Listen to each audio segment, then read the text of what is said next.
staying with us, we get straight into the conversation right now, and it has to be, the social media space being caught up in a frenzy, a few days ago when self-proclaimed social media crusader now, Mr. Michael, popularly known as Very Dark Man, VDM for short, you know, um, came up with a social media post, quite lengthy, 5 minutes or so, and but before that, he first made a statement about a particular person who reached out to him and said a cross-dresser, Bobrisky, Idris Okune, popularly known as Bobrisky, who was in jail, you know, a few months back, and he has been released after serving his time, quote and unquote, and he's owing him, that particular person, to the tune of 4 million naira. And very dark man because that's part of what he does,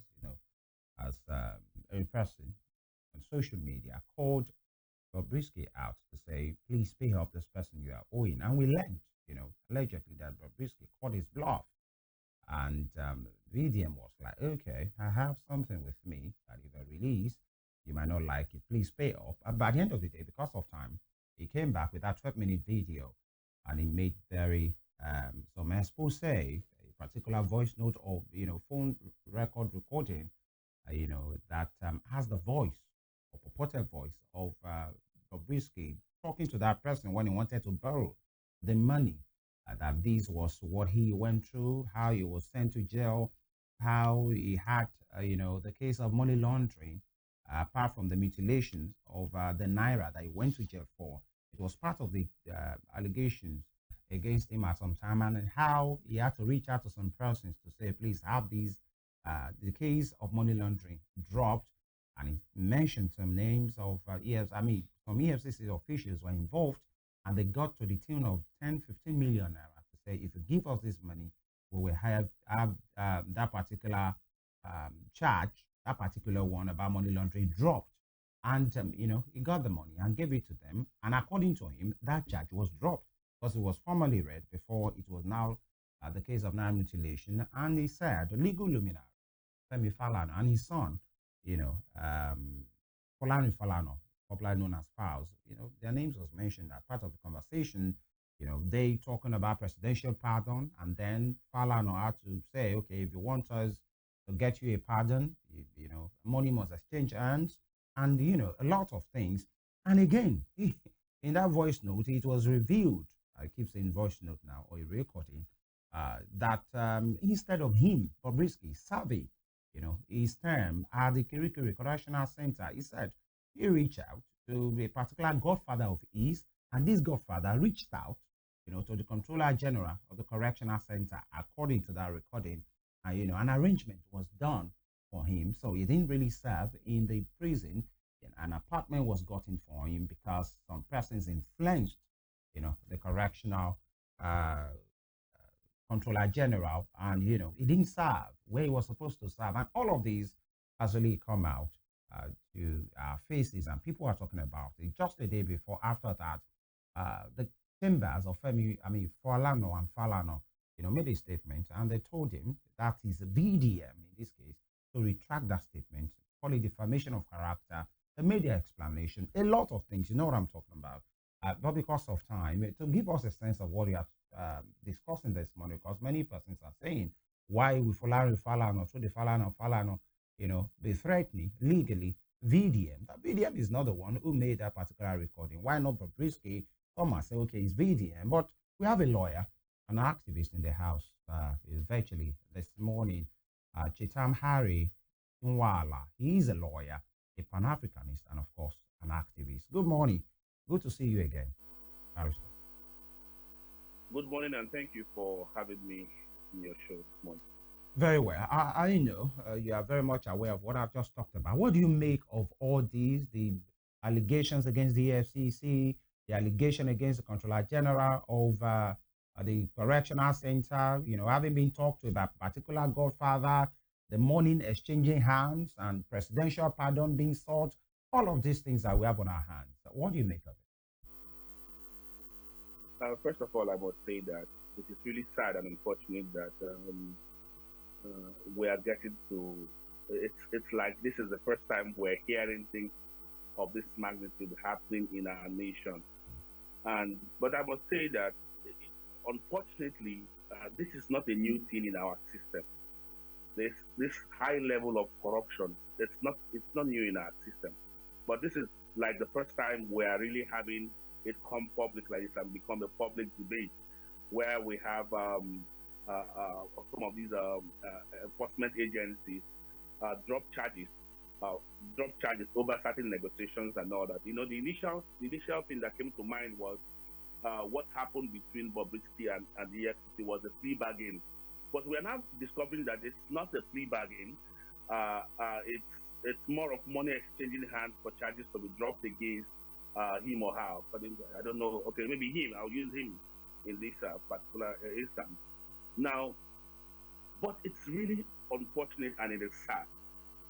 The truth of the matter is that VDM has been able to come up to say, okay, this is the conversation I had with BosRisky. This is what BosRisky said.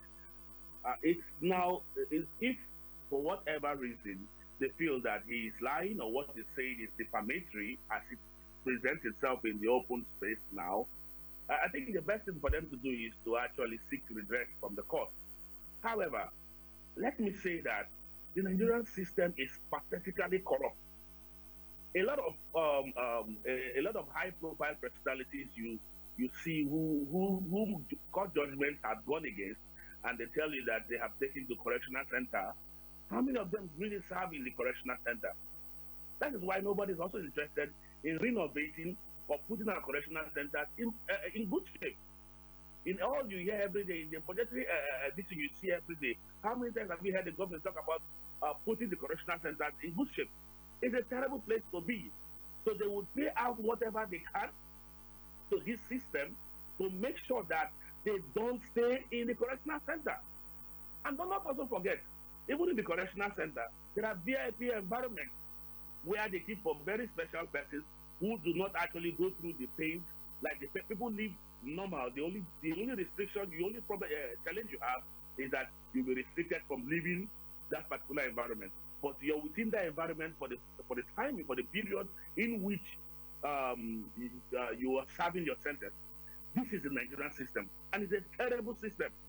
Beyond whatever BDM has said, beyond the issue of defamation being raised by the learned senior advocate and his family over BDM and all that. But let's look at the system, how corrupt the system has been over the years, how charges are being dropped. EFCC is known for doing this particular act. Mm. But the challenge is that nobody has brought this to public knowledge. Where people would EFCC will conduct an investigation, the police will conduct an investigation, and they will drop charges because money exchangers or because a very high-profile personality in the country intervened in the matter. And this has continuously happened in this nation and made corruption to thrive. The reason why you see corruption thriving in this nation is because of these compromises here and there. It's a sad one for our nation. Mm. It's something that we should all hide our faces in shame. That things like this would happen in people cannot be held accountable for the wrongs that they have committed in this country.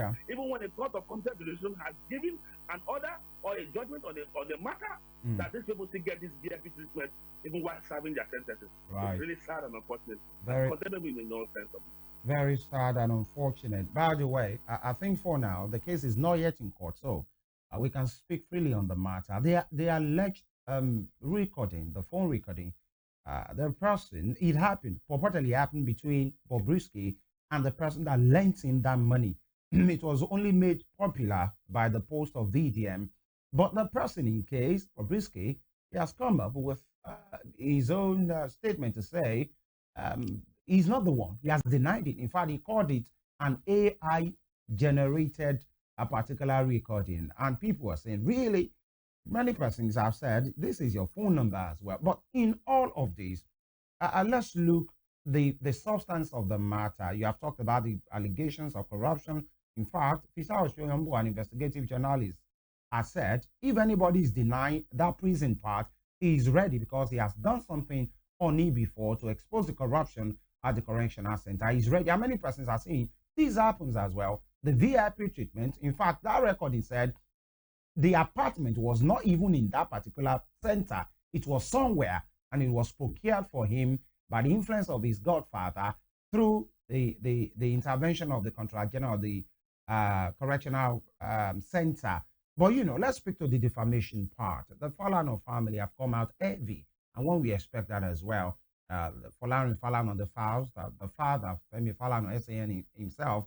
But, in the court of public opinion, they are saying, why come out against VDM and not the person that had that recording and said those things in that recording? That the VDM only brought it to the social media space, although he did some analysis as well. That maybe they are just trying to silence the guy and prosecute him because they are more like a legal juggernaut who they are brazen and with all flame and fire of the legal power that they have or experience that they have, might against VDM. Do you see it in that light?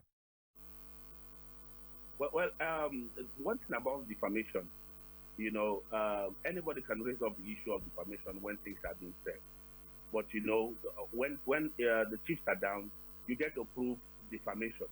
And of course, there is also a defense for defamation, which is justification, which is also it's also right now we are having two persons saying that because we were not there when these things happened, we do not have the real facts. We cannot tell. We can only just assume circumstantially, looking at the circumstantial evidence being presented by both parties and all that. Of course, we are having denials of statements being made and all that. But when it comes to defamation, you have to prove that a person has actually defamed you. And in defense, there is only one defense to defamation, which is justification.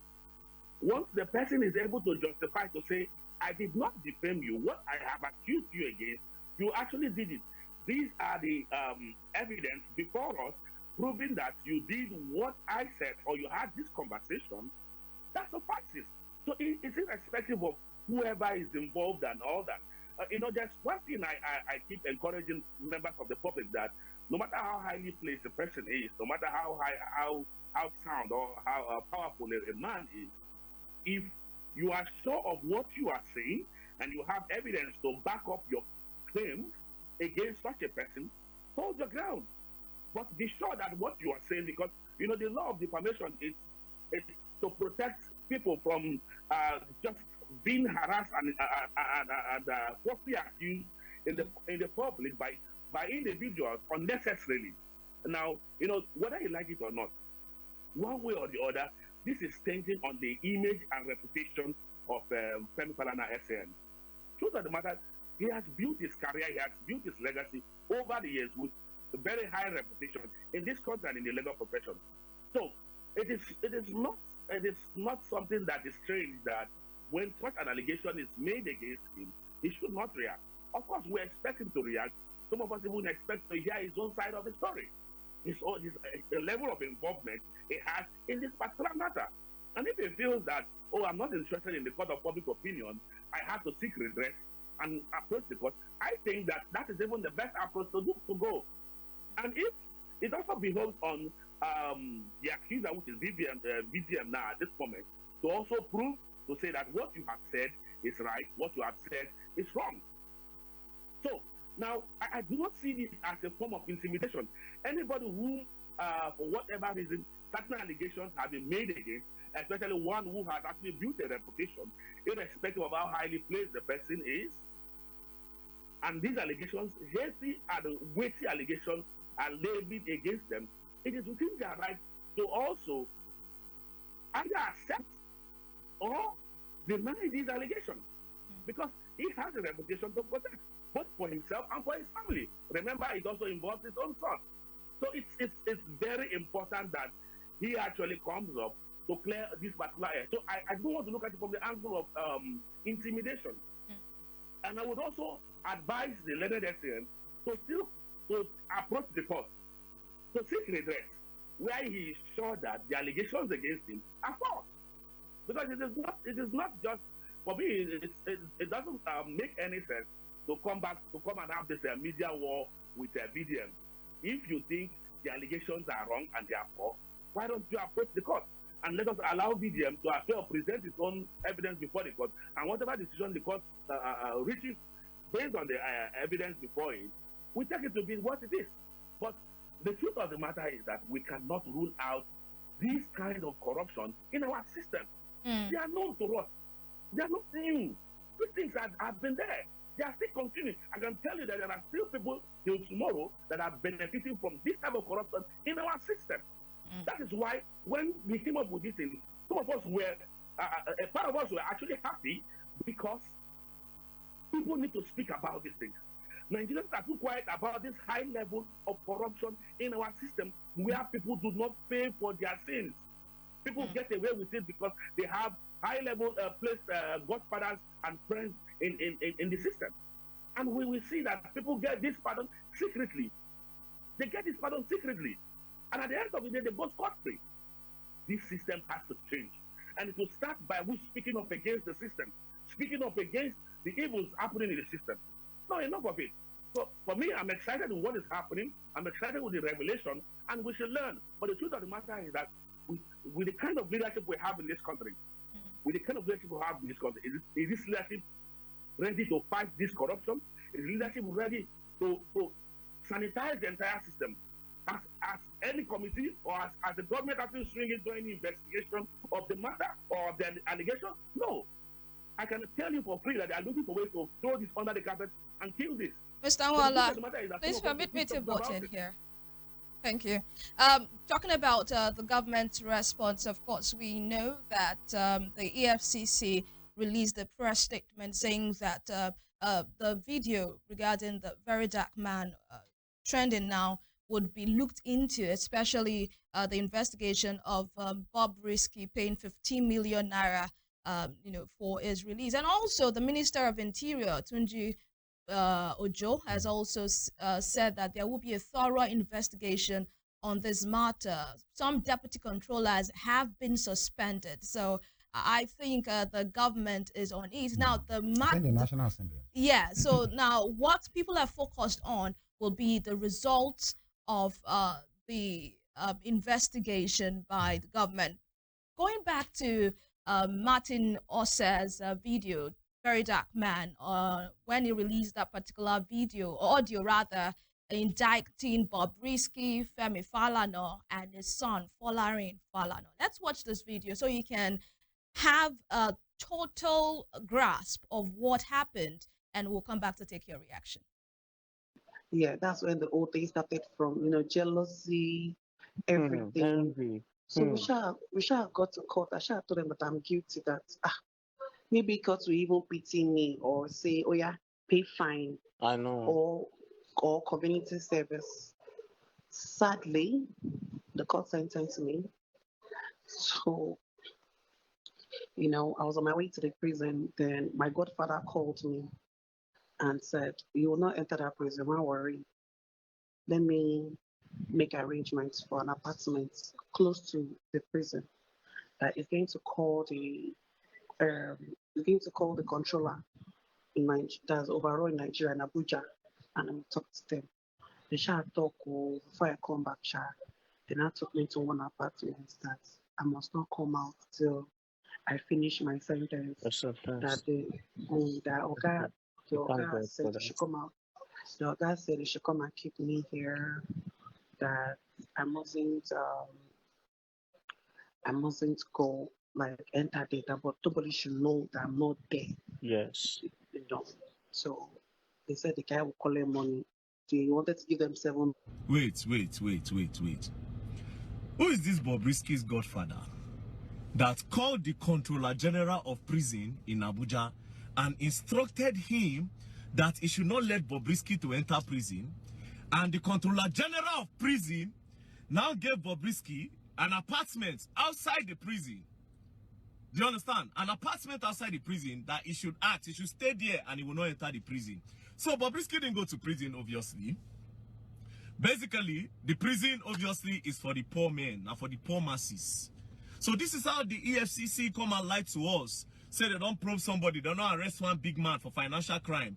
But they will not go arrest the man, they not go sentence him or carry him. Go give him one lodge somewhere and he not go enter prison. This is what is going on in Nigeria. Do you understand? The law is only against the common and the poor men. Now only poor man they go prison. But BosRisky, one godfather somewhere, that godfather, he will come out. And the controller of prisons, the controller general of prisons, you have to come out and defend this. If not, me, I will continue rubbishing your name online, the controller general of prisons. So this is how they call you to remove prisoners. After the court have sentenced a prisoner, you will remove them. But that's not all. Let's continue. Like millionaire, I had to call Evelyn again because there's nobody for me to call. Evelyn gave me 2 million, the balance of 2 million. So now I'm supposed to come out in what's it called? Ending of July next month. Okay. 29th. All right, we will not be able to take the entire stretch of that particular video, but of course, if you have watched that video, you'd realize where the alleged BosRisky, because BosRisky has come out to deny that that is him talking. It says that is an AI generated audio.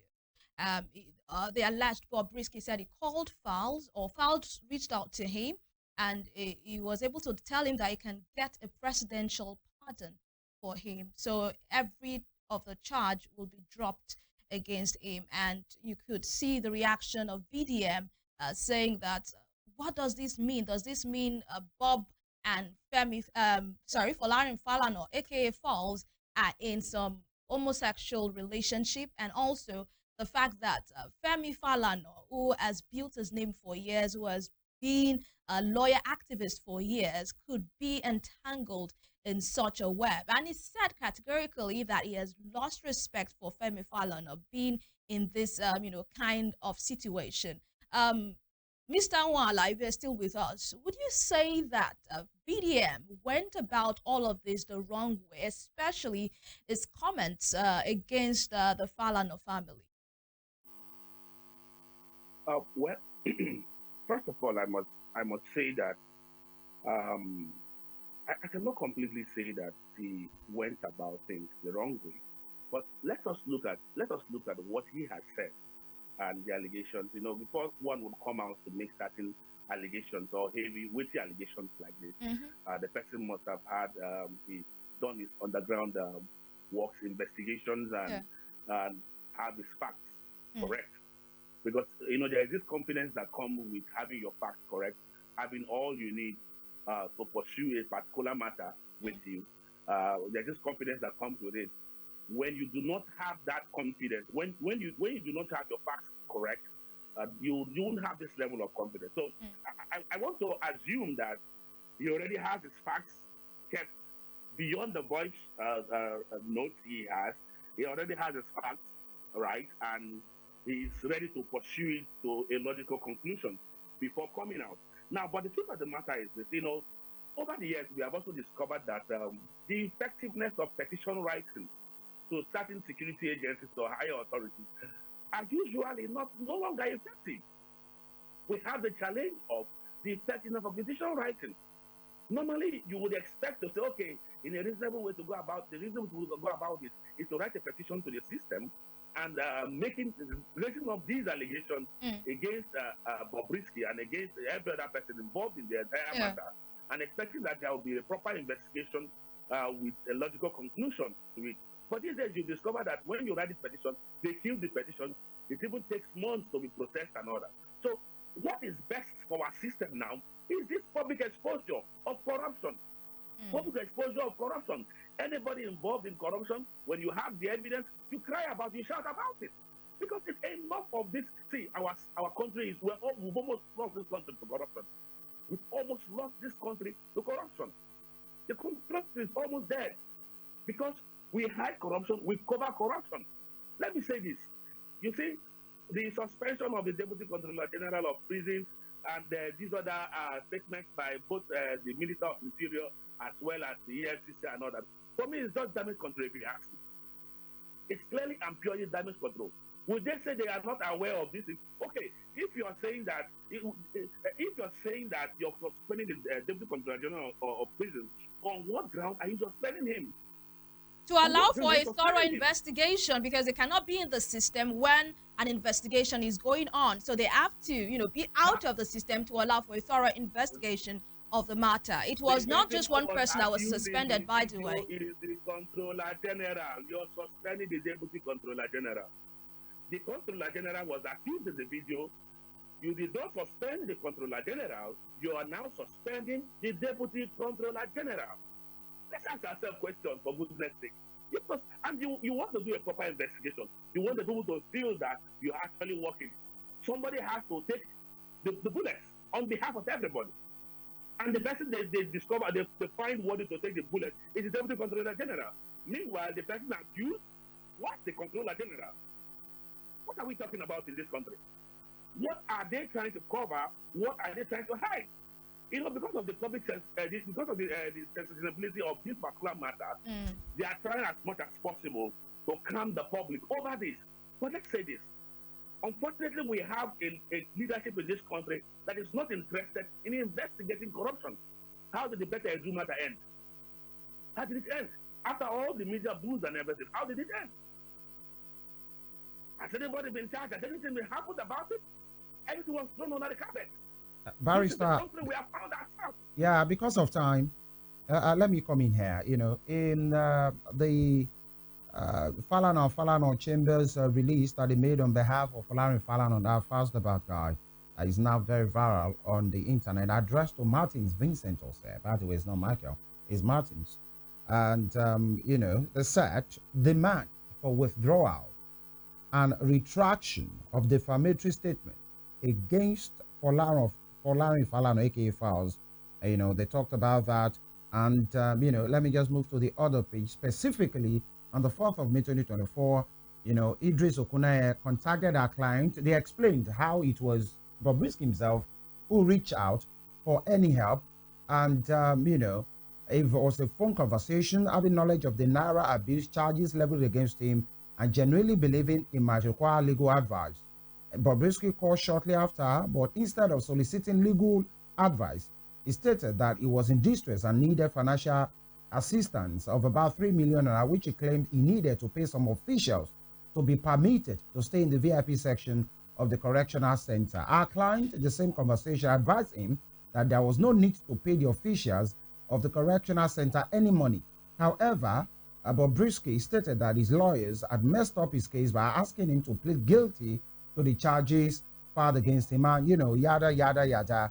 And let me move. There is a, just after that, the direct meaning, imputation, purport, or innuendo of the false, misleading, and defamatory statement is that Falana connived with BosRisky to pervert the cause of justice and is complicit in the upturning of justice for financial gains. 2, that Files participated in a device that constitutes subterfuge and lacks integrity in concert with others whom you also characterize as corrupt. And 3, our client, Files, posturing as a human rights activist is deceitful and false. That's part of that letter. But because of time, and the allegation of being an homosexual, you know, was there as well, and they refuted that. But Martin also, VDM has come out to say, I didn't say that. In fact, the Falana family, I respect them, and I'm not throwing them under the bus. But some, you know, many persons have been talking about indirect, you know, allegation or he alleging that maybe Files has something to do with homosexualism, and they call it innuendo. Really, do you see some of the things that VDM said in analyzing that particular audio as innuendo? And is it really against the law, the way it went about, actually? No, the point is this. I wouldn't see it our claim to say that those things are innuendos, actually. William was clear about his position on the issue, and you know, he was clear. He sounded like one who was certain, who was sure of what he was saying, and on the strength of what he has said, he like I said before, it behoves on him to prove his case when the matter takes a different form, when the matter gets to court, because there's a high likelihood that this matter will definitely get to court, especially on the aspect of defamation and some of the claims he has made and all that. Remember, there are lots of this connections to this particular, you know, but there's a challenge with the VDM thing. In as much as his approach, there's nothing wrong with his approach. There's nothing wrong legally when it comes to his approach. There's nothing wrong with it. He has not, to the best of my knowledge, offended any law or broken any law by coming out public to make certain allegations. So far as the allegations he is actually raising are true and correct. Well, it may seem that VDM doesn't have more evidence to prove what he is saying, because some videos after that he has, come out to say he did not defame Femi Falana or false. He was only reacting to the audio that he got. He wasn't the one that made the audio. So every of those energy channeled towards him should be channeled to the person who released the audio or to BosRisky. So he's trying to play the middleman here, saying, I said nothing, I only analyzed the audio. Well, now there's another issue to it. When you start raising up questions of homosexuality and all that, it becomes a different ballgame. Now, the audio in question didn't talk about that. You were the one who actually raised up this concern and these issues. And of course, these things are, the court will be looking at the preponderance of evidence presented before. Now, you are raising up this concern. You're asking certain questions. And the major question would be, does asking this question lead to defamation? Asking questions, is it possible that the question he asked, if it is possible that Fowles and BosRisky are having a sexual relations or whatever it is. Now, this naturally on this surface level, it is defamatory. But it is actually for the court to determine whether such a statement that sounds like a question or that comes in the form of a question can pass for a defamation or not. It is very important to note that, because you cannot just come to the public in trying to discuss you're now claiming to say, oh, I'm only looking at the audio, I'm only reacting to the audio and all that. So beyond reacting to the audio, you also have to be cautious of your own words and of yourself. If he had restricted himself to the issue of the corruption in the system, the finances that had passed exchanged hands, trust me, and he has evidence to prove to that particular effect, trust me, I can tell you that he's good to go. But when you move from the finances and you're not dealing with the sexuality of the person, knowing fully well that, of course, that homosexuality in our nation is a crime under our laws, it becomes an issue. It's a serious issue that, of course, it's only the court that will determine an issue. All right. Would like to thank you, especially Barrister Chatam Theory Nwala, for your time this morning. Thank you for your submission, your thoughts, and of course your legal perspectives to this issue. All right. I think that would be it. But it's a developing stuff, by the way, because we have reactions. The same Martin Osei has been making series of posts, to justify himself. Once again, I want to say thank you, Barrister Nwala, for your time and take. Thank you. All right, thank you. And we take this quick break now. We switch gears and we'll talk about the rule of law, human rights, and then, protest. Another has been slated for tomorrow. We need to see to the matters arising, Stay with us.